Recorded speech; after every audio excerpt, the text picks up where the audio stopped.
Let's elect the strongest Kage of each generation. When I say generation, I am going to compile all the first Kage, second Kage, so on and so forth, and the number of the Kage is going to represent his or her generation. The generations are going to get anachronistic eventually because, for instance, the Leaf Village is going to be at their 6th Hokage, and the Stone Village is still going to be at their 3rd Tsuchikage, but I'm going to compile the number of the Kage in that generation regardless and evaluate which one is stronger. Starting off with the first Kage generation, which is the one we definitely know the least about. We have Reto, the first Kazekage, Byakuren, the first Mizukage, A, the first Raikage. I mean, all Kages up until Daroi are called A, and this one looks like Jimi Hendrix, so he's one of the coolest ones, I would say. And when it comes to those three guys, we literally have no information about their capabilities. Obviously, they had to be powerful to found their villages, right? To unify the warring clans in their respective countries, but when it comes to their actual powers, we know nothing. Not even a mention or anything. We also have the first Tsuchikage, Ishikawa, and we know a little bit about him, that he could use Earth style, and that he could also fly, kind of like Onoki and Mu could also fly as well, so it seems like this is a Tsuchikage thing, decreasing the weight of your body enough so you can fly. And obviously the one we know the most about in this generation, we have the first Hokage, Senju Hashirama. So this is a tough generation to rank in terms of power. We don't know what 4 out of the 5 Kage were capable of. Fortunately for me, this is the easiest generation to determine who is the strongest, because even though we don't know what 4 out of the 5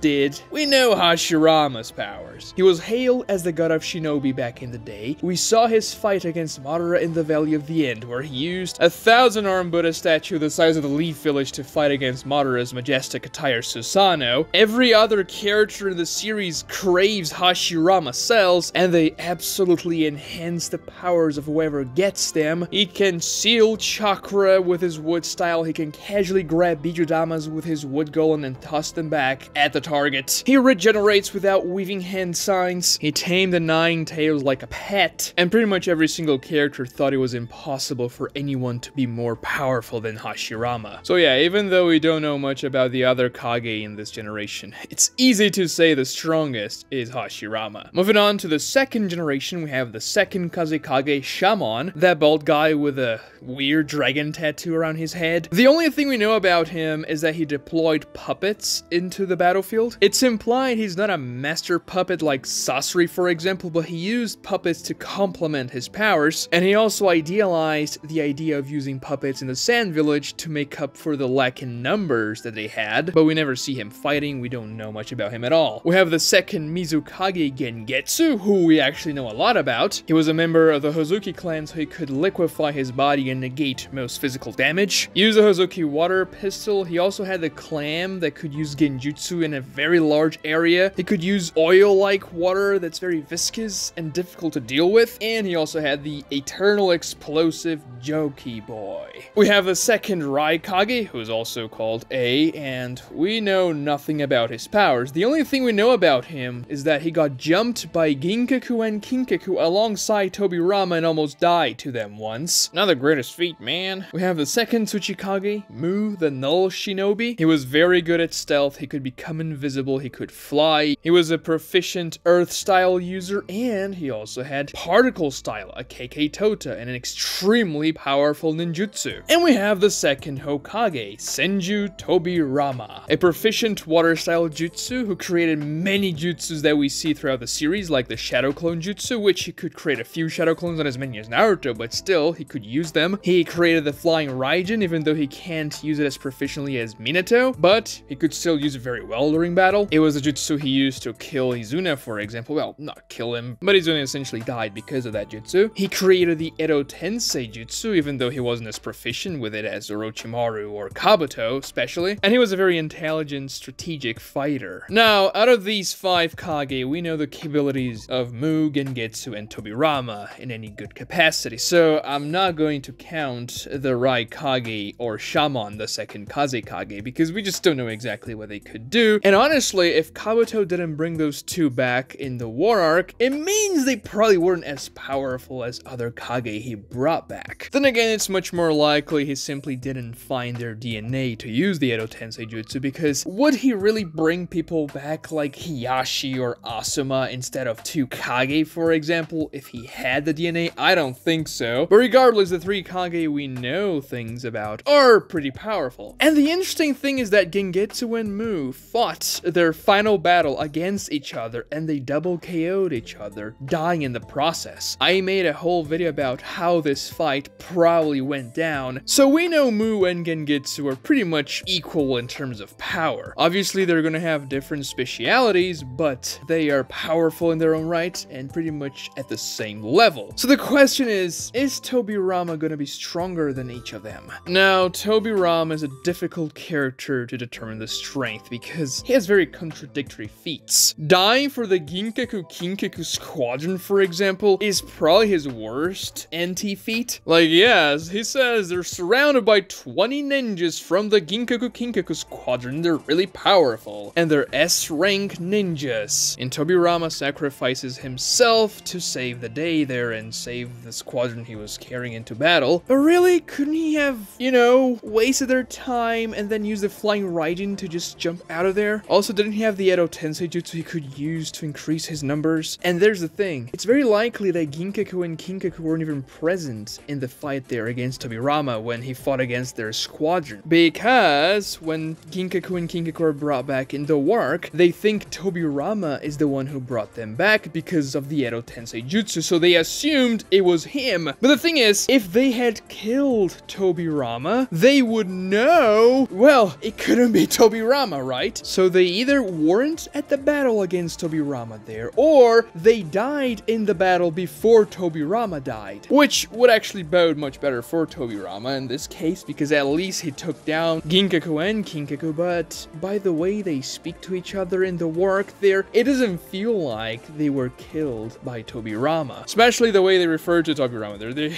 like, it doesn't feel like that at all. But then Tobirama has some very interesting feats against especially Jubito in the war arc, where he's thinking very quickly, and because Minato is dazed and definitely not on top of his game in that fight, Tobirama is using the flying Raijin and saving the day very often. Of course, he's just a support fighter in that fight. He's even less important than Minato is, but he is still doing pretty well. And Jubito is obviously extremely powerful, I don't have to tell you that. He's in a completely different level for most people in the verse. Madara also recognizes his power when he stomps Tobirama on top of the Geromazo statue. He says Tobirama was hailed as the fastest ninja alive back in the day, and he doesn't dispute that claim, so he probably was the fastest ninja when Madara, Tobirama, and Hashirama were alive. Now, was he talking about his physical speed or just the flying Raijin capability of teleporting? Because yeah, that's gonna make you really fast. It's teleportation. And Tobirama doesn't really have the greatest physical speed feats. For example, when the Divine Tree is almost killing Naruto, Tobirama is trying to save him with his water style, and he's like, oh, I can get to him, oh, Naruto's gonna die, and then Hiruzen saves Naruto, and so it looks like Hiruzen is faster than Tobirama. So the question is, would Tobirama be able to beat Mu and Gengetsu? Not at the same time, but individually? Well, Mu would have a difficult time hitting Tobirama, because if he launches a particle-style attack, he can probably teleport away, using the flying Raijin if he marks somewhere, or if he tosses a kunai away or something. The problem for Tobirama is that he doesn't have a jutsu that hits extremely hard. His most powerful jutsu is going to be the multiplying explosive tags, and you can only use that if you are an Edo Tensei. And we're not counting Tobirama as an Edo Tensei here, we're counting his Hokage version. But he could probably get Mu in a surprise attack, a slashing blow with a kunai, something like what he tried to do against Madara and what worked against Izuna, the flying Raijin slice. Even though Mu can conceal his presence really well, Tobirama is a very good sensory type, and if Mu is nearby, it's likely that Tobirama could actually sense him. After all, if he was completely undetectable nearby, then Inoki wouldn't even have bothered telling the sensory types in the 4th Battalion battlefield to look out for Mu when he conceals himself as Madara is attacking the Alliance. So Tobirama probably has an edge against Mu. However, Gengetsu is another question, because what can Tobirama do to kill Gengetsu? He can turn into water and negate physical attacks. I mean, I guess you could say he has that filler lightning style sword that can counter the Hozuki hydrification jutsu. I mean, lightning style can, but it's a filler sword, and still, lightning style is not gonna kill him, it's just gonna make it more difficult for him to fight. He can keep going, and he's also a really good water style user, so water style is not not gonna work against him at all. Now, Tobirama has access to the weird ghost jutsu that Dan uses. He thinks about trying to use that when Sasuke is dying in front of him, but he's unable to do that because several Rinnegan rods are piercing him, but he never uses that offensively. And I would figure that if this jutsu was a silver bullet that could kill pretty much anyone, he would have used it against 10 Tails Obito, the most powerful opponent he's ever faced, at that point at least. And yeah, the issue for Tobirama here against Gengetsu is that the Joki ball is gonna keep on chasing him and exploding over and over again. And he doesn't really have a way to kill Gengetsu. So, I'm gonna have to give this one to Gengetsu. The second Mizukage is the strongest Kage of his generation. Even though he tied against Mu, the fact that he has an advantage against Tobirama gives him the edge. Moving on to the third generation, and this is the most difficult one to determine, because this generation is stacked. We have the third Kazekage, which we actually don't know the name, but we know he was by far the strongest Kazekage at the Kazekage rescue arc, at least. He was capable of using the Iron Sand with magnet style release, and Sasori uses the third Kazekage puppet very effectively. We have the third Mizukage, and we also don't know his name, and this one we actually don't know anything about, pretty much. We don't know his capability, so yeah, I'm not even going to count him here, but it's likely that he wasn't as powerful as the other ones anyway, because we have the third Raikage, again, the one who Naruto fought in the war arc, obviously the Edo Tensei version, and we know that the third Raikage had one of the most durable defenses in the entire series with a lightning armor, and one of the most powerful offensive jutsus with a single finger lightning spear. He was also extremely fast, as per usual for the Raikages, and it was very difficult to deal with him in the war arc. We have Onoki, the third Tsuchikage, the most proficient Earth-style user in the entire series, as far as we know. He's able to fly, he's very smart fighting, as you can see him fighting against Madara alongside the other Kage, and he also has particle style, which, as I said before when I was talking about Mu, is extremely potent and can pretty much destroy anything he touches. And we have Hiruzen Sarutobi, the third Hokage, who knew pretty much every single jutsu in the Leaf Village, could use all 5 nature transformations, the Shadow Clone Jutsu, had the summoning Enma, and overall just a very versatile shinobi. So this generation is really hard to tell. So let's start excluding the weakest ones and try to get to the strongest. Obviously the first one we're going to exclude is the third Mizukage, because we know nothing about him, and if he was really strong, I guess someone would have said something about it in the series, so he's out. Now, we know the third Kazekage was supposed to be the strongest Kazekage by the beginning of Naruto Shippuden, and I don't doubt that. However, the other ones here are simply going to be more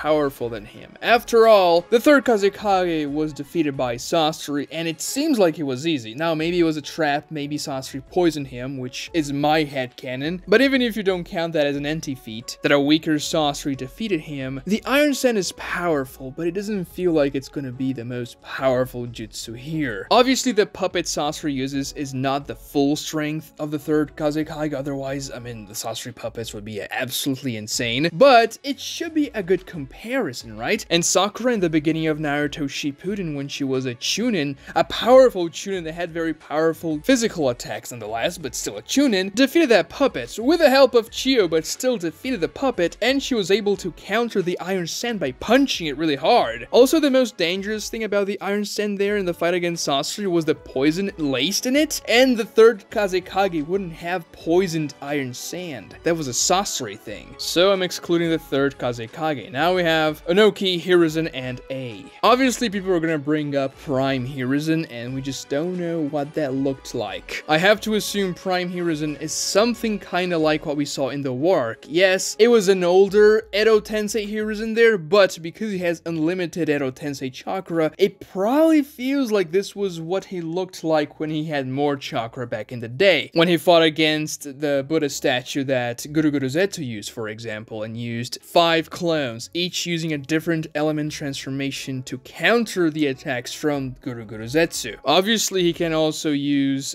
Enma as a staff, which is very powerful. Back in the day, it managed to blow the Nine Tails out of the Leaf Village during the Nine Tails attack before Minato arrived. And it's very much implied by everyone that Hiruzen was still the strongest Kage alive by the beginning of the series, meaning that he was probably stronger than Onoki there. However, that's very debatable. Let's go to the Raikage now. We know he died fighting an army of 10,000 ninjas. He didn't defeat the army, but it took several days for him to die, and apparently he died of starvation or just exhaustion. They didn't kill him per se. We also know the 3rd Raikage had several bouts against the 8 Tails, and that's how he got that weird scar on his chest. So he was able to go toe-to-toe against the 2nd strongest tail beast, which is really impressive, and Naruto defeated him just because he knew that information. If he hadn't found that out, there's no way that Naruto Shadow Clone would have beaten the 3rd Raikage there. But the thing is, would Hiruzen have figured that out? And would he even be able to redirect the lightning spear onto the Raikage himself? Because let's be real here, it doesn't matter how many elemental transformations Hiruzen knows, they're not gonna do anything against the 3rd Raikage, right? When Cassium won Naruto landed a Rasen Shuriken, he shrugged that off. And yeah, the Edo Tensei body was a little bit damaged. The Edo Tensei had to regenerate a bit, but the Raikage was still completely intact after that blow. And Hiruzen doesn't have anything that comes close to a wind-style Rasen Shuriken, especially when used by a powerful version of Naruto. Like, the Raikage could just stand there and wait for Hiruzen to spam all his nature transformation attacks against him. It doesn't matter if it's wind style that's strong against lightning. If the Rasen Shuriken couldn't do much, Hiruzen is not gonna do anything. Now, I guess he could try and seal the 3rd Raikage with a Reaper Death Seal, but he's gonna die as well. And maybe it's gonna happen like Orochimaru, and he's not gonna be able to pull out the whole soul out of the Raikage. And the Raikage is just faster than Hiruzen. As I said before, we don't know what Prime Hiruzen could have looked like, but using War Arc Hiruzen as a base, the 3rd Raikage stomps him. He also has way more stamina than Hiruzen, so it's not a fight Hiruzen could win in this case, because the armor is just gonna tank everything. And when it comes to Inoki, things are a little bit different with the Raikage, because Inoki actually has jutsus that can affect the Raikage despite his lightning armor. The first one being the heavy boulder jutsu, which he can use to increase the weight of the Raikage and make him slower. He did that to the 4th Raikage fighting alongside him to increase the power of his attacks by making his hands weigh more, and he also made the Raikage faster by decreasing his weight. But when it comes to an enemy Raikage in this scenario, he could use that jutsu to make him slower. And yeah, Inoki would have to touch him to make this jutsu work, but it could be an alternative. Obviously, the Raikage is faster than Inoki, but Inoki could use several things to keep away from the Raikage. After all, the 3rd Raikage is very much a melee fighter. He could use his Earth-style Golem to keep away. He could fly and keep out of range. He also has several other Earth-style attacks like the Moving Core. But most importantly, Inoki has Particle Style. And if that hits the 3rd Raikage, he is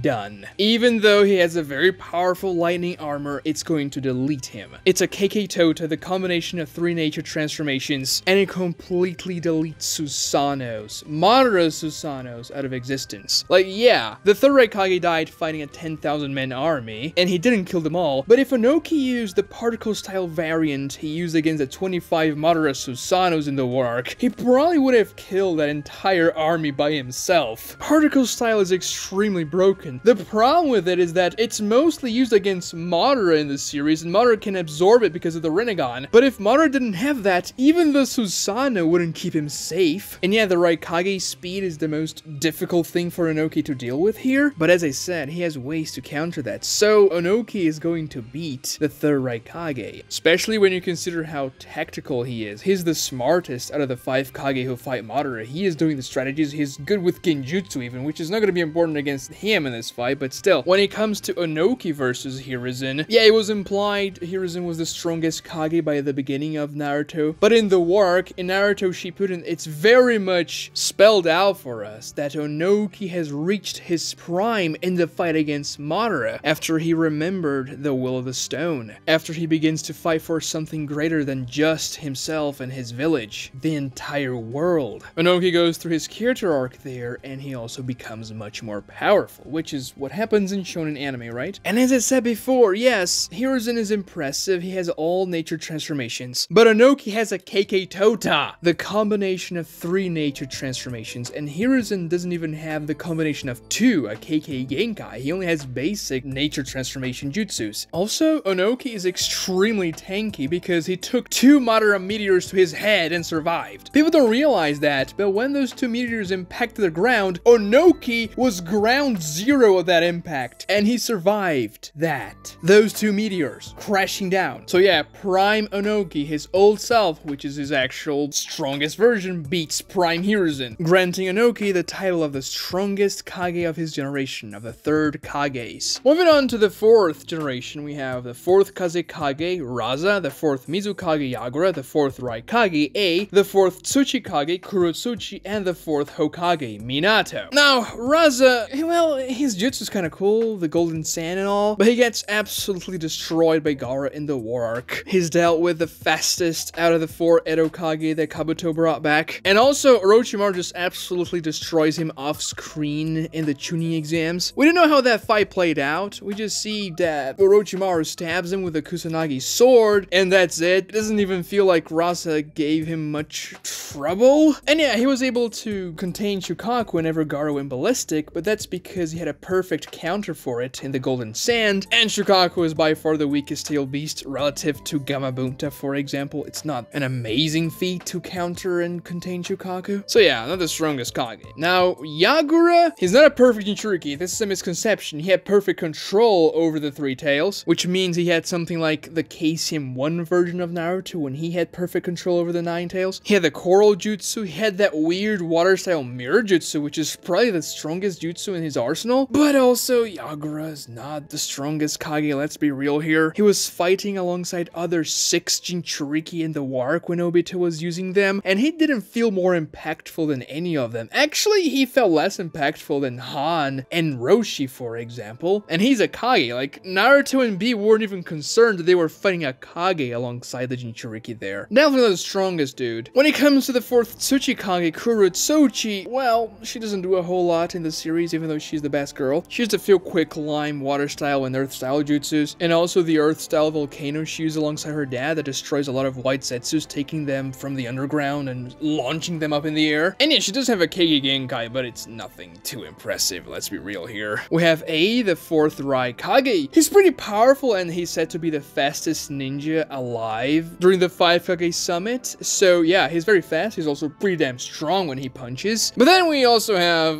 the 4th Hokage, Minato. And yeah, well, obviously, he's gonna be the most powerful of his generation. This is not even debatable. Everybody glazes Minato in the series itself. The Raikage thought he was inferior to Minato, and the Raikage here will be his closest opponent when it comes to determining the strongest of the generation. But Minato, with a flying Raijin that he mastered to perfection, the Rasengan, sealing jutsus, his very good battle IQ is going to easily make him the strongest of the 4th Kage generation. For the 5th generation, we have the 5th Kazekage Gaara, the 5th Mizukage Mei, the 5th Raikage Darui, and the 5th Hokage Tsunade. There's no 5th Tsuchikage to this date. And this is an interesting one. Well, obviously the weakest is going to be Darui. Yeah, sure, he fought against Ginkaku and Kinkaku and even sealed one of them. Don't ask me which one because I never know. But then again, Shikamaru, Ino, and Choji easily seal the other one. It's not that impressive. And he had one of the coolest jutsus in the series in the Black Panther, the Black Lightning Panther he uses, but he used it against a white Zetsu platoon, so, well, not the most impressive thing. And he had a Kage Genkai and Storm Release, which is the combination of water and lightning, but he's never shown anything too impressive. Tsunade was the strongest shinobi physically, and the best medical ninja in the world, at least up until Sakura catches up to her. She also has the body pathway derangement jutsu, which is very underrated, and she could theoretically one-shot anyone with that jutsu, but it's difficult to land, and we see that Kabuto countered it well. She also had Katsuyu as a summon, and Katsuyu was pretty powerful with that acid jutsu, and obviously the healing capabilities, but Tsunade is much more of a support fighter than anything else, so she's not gonna make to the top here. Mei had 2 Kage Genkai in Vapor Release and Magma Release. She used that Vapor Mist to melt Sasuke's Susanoo Ribcage, which is pretty impressive, and she's also very good with water style, as per usual for the Mizukages, but she's definitely the least impressive out of the 5 Kage who fought against Madara. I mean, she and other 20 or so special Jonin fought against Black Zetsu for a day, and they couldn't defeat Black Zetsu until Caesium Naruto arrived? What? It's Black Zetsu, dude. It's not Madara or anything, and it's Chojuro that deals the finishing blow, quote-unquote, on Black Zetsu, and obviously Black Zetsu doesn't die here because he has to come back and stab Madara from behind and ruin the series, but Black Zetsu has never been a fighter. The Mizukage should have destroyed him here. Mei, she's just not that powerful. I mean, she's pretty strong, strong, but when it comes to all the Kage, she is in the bottom tier of Kage. And we have Gaara, the 5th Kazekage, with his powerful magnet release and the ability to use sand to his will. In his fight against Deidara alone, he's using attacks the size of the desert, and he protected the entire village from the C3 explosion. Gaara is also very durable with his sand armor. He can use powerful sealing jutsus with a sand pyramid there, and he was the only Kage who was still fighting against Madara after he got revived by Rinne Tensei alongside Shukaku and the other tail beasts, but I mean, he was doing a lot there. Madara even complements the sand jutsu he uses to infiltrate grains of sand inside of Madara's body and paralyze him midair so the tail beast could punch Madara and ping pong ball him around. He has extremely powerful defense and offense with his sand, and he's a pretty complete ninja. Well, sure, he's not powerful in melee, like taijutsu's not gonna be Gaara's speciality, but he can still fight from up close with his sand, so it's not as though that's a major weakness of Gaara. And obviously he gets much stronger in the war arc, lending him the title of the strongest Kazekage. Obviously he surpasses the 3rd Kazekage by that point, and this also grants him the title of strongest Kage of his generation, the 5th generation. Yeah, he's stronger than Mei, Daruya, and Tsunade. I don't think many people are going to debate me on that. Moving on to the 6th generation, we only have 2 Kage here. Chojuro, the 6th Mizukage, and Kakashi, the 6th Hokage. And yeah, I'm not even going to spend much time talking about this. Obviously, Hokage Kakashi mogs Mizukage Chojuro. Even though Kakashi lost his eye, he still makes up for it with purple lightning and all that jazz. And Chojuro's just fodder. I mean, there's a filler in Boruto, which is obviously not canon. Not just the filler, but the entire series. But still, there's a filler in Boruto where Chojuro gets absolutely destroyed by the 7 Ninja Swordsman JV squad. It's pathetic. He's probably the weakest, most pathetic Kage of all time, to be honest. So yeah, Kakashi is the strongest Kage of his generation. Maybe this could change depending on who becomes 6th Kage on other villages, but as far as we know, it's gonna be him. Now, for the 7th generation, we only have 1 Kage, Naruto. Man, the Leaf Village moves through Hokages very fast, doesn't it? And yeah, obviously Naruto is extremely powerful, and he would probably be the strongest one out of any generation, but because he's alone in his generation, he takes the title by default as the strongest one of his generation of Kage. And no, Shikamaru is not the 8th Hokage. Boruto is not canon. It doesn't matter. I'm not gonna rank him anywhere. Ring notifications and subscribe if you want more content like this. It really helps me out when you do those things. Also, like the video if you enjoyed it. Watch the video on your screen right now for more cool Naruto content. Comment who do you think is the strongest Kage of each generation, and thank you so much for watching.